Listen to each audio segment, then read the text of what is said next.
बहुत लोग मुझसे पूछते हैं कि एजिंग क्या है और एंटी एजिंग क्या है। तो मैं थोड़ा समझाना चाहता हूँ। उम्र के साथ हमारी त्वचा में होने वाले बदलाव ही एजिंग प्रक्रिया है। और इस एजिंग प्रक्रिया को रोकने या टालने के लिए हम जो उपचार करते हैं उन्हें एंटी एजिंग प्रक्रियाएं या एंटी एजिंग उपचार कहते हैं। हमारे साथ होने वाले ये बदलाव क्या है, मैं थोड़ा सा बता देता हूँ। आमतौर पर देखा जाता है कि स्किन के नीचे जो फैट होता है उसमें और उसके नीचे जो हड्डियां होती हैं उन्हीं में ये बदलाव आते हैं। स्किन में कौन कौन से बदलाव आते हैं? हमारी उम्र जब 30 या उससे ऊपर होती है तो देखा जाता है कि स्किन के नीचे जो कोलेजन फाइबर होते हैं जो हमारी त्वचा को टाइट और खिंचा हुआ रखते हैं उनका टूटना शुरू हो जाता है। साथ ही उनका उत्पादन भी कम हो जाता है, जिसकी वजह से स्किन ढीली लूज हो जाती है और टाइटनेस खत्म होने के कारण त्वचा लटकने लगती है। और क्या देखा जाता है, जैसे हम में से जो लोग बाहर काम करते हैं या जो लोग किचन में काम करते हैं, महिलाएं या पुरुष, बहुत से लोग वे लगातार धूप में रहते हैं और चूल्हे की आग से भी अल्ट्रावायलेट किरणों के संपर्क में आते हैं। तो अल्ट्रावायलेट किरणों के संपर्क में आने की वजह से भी हमारी त्वचा के कोलेजन फाइबर का डिस्ट्रक्शन होता है। इससे भी स्किन लूज हो सकती है। अलग अलग तरह की फाइन लाइंस और झुर्रियां आनी शुरू हो जाती है। एक और महत्वपूर्ण चीज है, वह है मेलानिन। हमारी त्वचा का रंग जो निर्धारित करता है वह पिगमेंट मेलानिन है। यह एक खास सेल मेलानोसाइट में बनता है। यह हमारी त्वचा के लिए बहुत जरूरी है। क्यों जरूरी है? क्योंकि यह हमें सूरज की किरणों के हानिकारक प्रभाव से बचाता है। यह हमारी त्वचा को अलग अलग बीमारियों से, यहाँ तक कि कैंसर से भी बचाता है। लेकिन अगर हम उस मेलानिन को सही तरीके से मेंटेन नहीं कर पाते तो यह हमारी त्वचा के लिए एक बुरी बात लेकर आता है और इसी वजह से हमारी उम्र के निशान चेहरे पर बहुत जल्दी दिखने लगते हैं। इसके अलावा है लाइफस्टाइल। हम ठीक से खाते नहीं, ठीक से सोते नहीं, और अगर खाते भी हैं तो जंक फूड खाते हैं, हेल्दी फूड नहीं खाते। हम बिल्कुल भी एक्सरसाइज नहीं करते, एक ही जगह बैठे रहते हैं तो बस बैठे ही रहते हैं। ऑफिस की कुर्सी पर बैठे हैं तो बस बैठे हैं या बिस्तर पर लेटे हैं तो बस लेटे ही रहते हैं।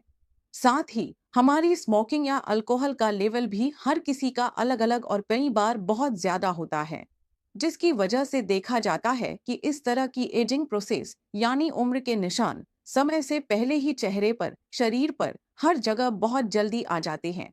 इसके बाद जो बदलाव आता है वह है त्वचा के नीचे जो फैट होता है उसका। क्या होता है यहाँ कि 30 की उम्र के बाद से हमारी त्वचा के नीचे का फैट टूटना शुरू हो जाता है। तो जो हमारी त्वचा में एक वॉल्यूमाइज्ड शेप होती है वह कटाव, वह फिर नहीं रहता। त्वचा बैठने लगती है और आगे चलकर बदलाव कहाँ आता है? हमारी त्वचा के नीचे जो फैट है उस फैट के नीचे जो हड्डियां हैं उन हड्डियों में भी कुछ डिजेनरेटिव बदलाव आने लगते हैं जो टूटना शुरू कर देते हैं। और जो खूबसूरत वॉल्यूमाइज्ड हमारा स्ट्रक्चर था वहां से चेहरा बैठने लगता है, एक तरह का ढलका हुआ लुक आ जाता है। आखिरकार उम्र के निशान चेहरे पर पड़ ही जाते हैं। अब मैं बताऊंगा आम तौर पर कौन कौन से बदलाव हम देख सकते हैं जो उम्र बढ़ने पर अक्सर नजर आते हैं।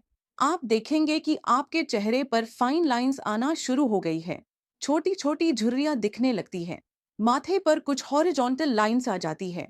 जब हम अपनी भौहों को ऊपर उठाते हैं तो यहाँ बहुत लोगों के चेहरे पर कुछ रेखाएं दिखने लगती हैं।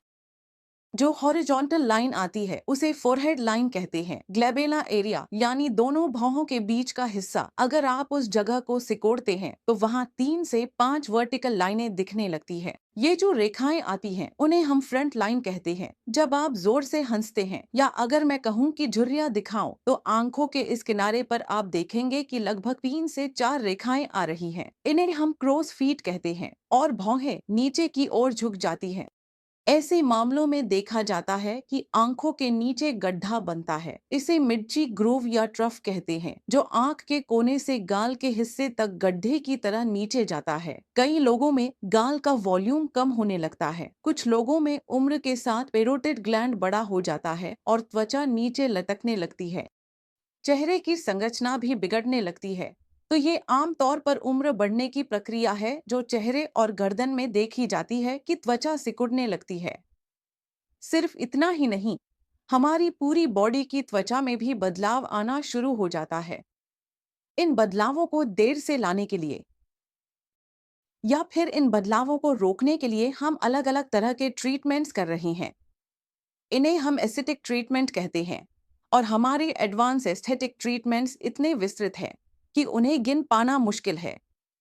लेकिन मैं अपनी डेली क्लिनिकल प्रैक्टिस में जो काम कर रही हूँ, उनमें से एक सबसे महत्वपूर्ण है, वो है बोटॉक्स फिलर।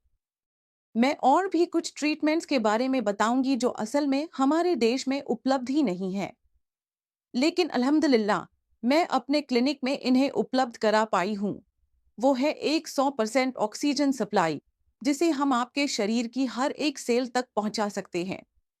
इसे हम हाइपरबैरिक ऑक्सीजन थेरेपी कहते हैं। साथ ही हम हाई इंटेंसिटी फोकस्ड अल्ट्रासाउंड जैसी चीजें भी कर रहे हैं। इसके अलावा मैंने अपने क्लिनिक में तरह-तरह के इंट्रावेनस तरीके से सप्लीमेंट्स देने की व्यवस्था भी की है। यह इस पर निर्भर करता है कि किस मरीज को कितनी जरूरत है। इसका मतलब है कि यह पूरी तरह से पर्सनलाइज्ड ट्रीटमेंट प्रोसीजर है, सिर्फ उसी के लिए, है ना? साथ ही हम अलग-अलग तरह के केमिकल पीलिंग, डर्मल इन्फ्यूजन और तरह-तरह के मेडिकल ग्रेड फेशियल भी कर रहे हैं। हम रीजेनरेटिव ट्रीटमेंट्स भी कर रहे हैं, जो आपको बुनियादी रूप से आपकी एजिंग प्रक्रिया से काफी दूर रखेंगे। और मैं कहना चाहूंगा कि सिर्फ 30 मिनट के अंदर ही मैं आपके लिए यह कर सकता हूं। इन ट्रीटमेंट्स के जरिए मैं आपको 10 साल पीछे ले जा सकता हूं।